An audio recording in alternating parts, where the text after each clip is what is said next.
একদা অনেক পুরনো গল্প। একটি গ্রামে দুইটি ছেলে বাস করত। ছেলে দুটির নাম ছিল, একজনের নাম রাজেশ, একজনের নাম অঙ্কন। এবং তারা দুজনেই ভালো বন্ধু ছিল এবং তারা টাইম পেলেই বিকেলে জঙ্গলের দিকে বেড়াতে আসতো এবং তারা সেখানে প্রচুর গল্প করতো, হাসি ঠাট্টা করতো এবং মজা করতো। দুজনের মধ্যে রাজেশ বন্ধু উঠে অঙ্কন বন্ধুটিকে বলতে লাগলো, দেখ বন্ধু, অনেকদিন হয়ে গেল আমরা কোনো জায়গা ঘুরতে যাইনি এবং বেড়াতে যাইনি।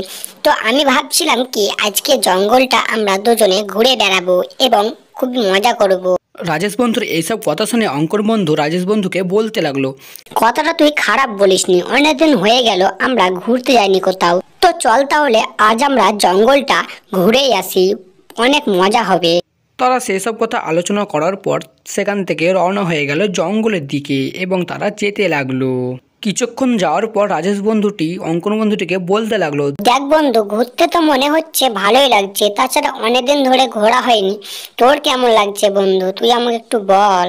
রাজেশ বন্ধুর এই সমস্ত কথা শোনার পর অঙ্কন বন্ধু রাজেশ বন্ধুটিকে বলতে লাগলো, দেখ বন্ধু, তুই কথাটা খারাপও বলিসনি, তাছাড়া ঘুরতে তো আমারও ভালো লাগে, আমাকে তো দারুণ মজা লাগছে ঘুরতে। চল বেশি কথা না বলে আমরা রওনা হই। এইসব কথা বলার পর তারা দুজনে আবার রওনা হয়ে গেল।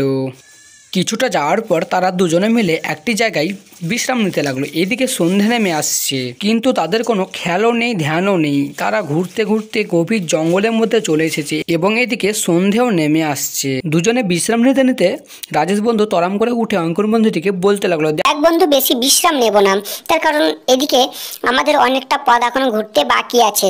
এত বিশ্রাম নিলে আমরা ঘুরতেই পারবো না, তাছাড়া সন্ধেও নেমে আসছে। চল চল তাড়াতাড়ি আমরা যাই। রাজেশ বন্ধুর এই সমস্ত কথা শোনার পর অঙ্কন বন্ধুটি রাজেশ বন্ধুটিকে বলতে লাগলো, ঠিকই বলেছিস, তাছাড়া সন্ধেও নেমে আসছে, আমাদেরকেও ঘুরতে হবে একটু। চল আমরা বেশি বিশ্রাম না নিয়ে আমরা দুজনে আবার রওনা হই। তারা দুজনে এই সমস্ত কথা বলার পর আবারও রওনা হয়ে গেল।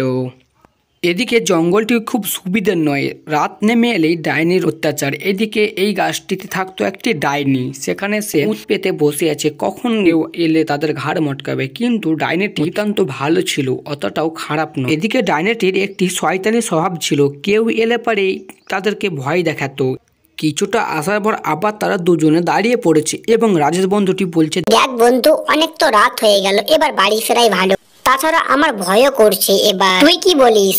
রাজেশ বন্ধুর এই সমস্ত কথা শোনার পর অঙ্কন বন্ধুটি রাজেশ বন্ধুটিকে বলতে লাগলো, ঠিকই বলেছিস, চল তাহলে, তোর যদি ভয়ই করছে বলছিস তাহলে চল আমরা বাড়ির দিকে রওনা হই। এদিকে আমার একটি রাস্তা জানা আছে যেটা দিয়ে আমরা তাড়াতাড়ি বাড়ি ফিরে যেতে পারবো, চল আমরা সেই রাস্তা দিয়ে যাই।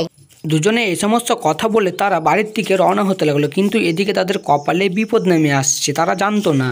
তারা বাড়ির দিকে রওনা হতে হতে হঠাৎ থেমে গেল এবং অঙ্কন বন্ধুটি রাজেশ বন্ধুটিকে বলতে লাগলো, দেখ বন্ধু, আমার তো এখানে কেমন কেমন যেন লাগছে, এখান থেকে তাড়াতাড়ি বেরোনোই ভালো, চল। অঙ্কন বন্ধুর এই সমস্ত কথা শোনার পর রাজেশ বন্ধুটি অঙ্কন বন্ধুটিকে বলতে লাগলো, দেখ বন্ধু, আমি শুনেছি নাকি এই রাস্তায় অনেক ডাইনির অত্যাচার, এখানে না থাকাই ভালো, চল ফিরে যাই। এই সমস্ত কথা বলার পর যেই তারা ফিরে যেতে লেগেছে তাদের সামনে ডাইনি নেমে এলো। তারা তো দেখে অবাক হয়ে গেল এবং ভয়ে এই চোখ এই দিক ওই পাশ করতে লাগলো। কি করবে তারা কিছুই ভেবে পাচ্ছিল না এবং তারা সঙ্গে সঙ্গে অজ্ঞান হয়ে পড়ে গেল ডাইনির সামনে। ডাইনি তো দেখে অবাক হয়ে গেল। তাদের এই সমস্ত অবস্থা দেখে ডাইনিটি সেখান থেকে চলে গেল।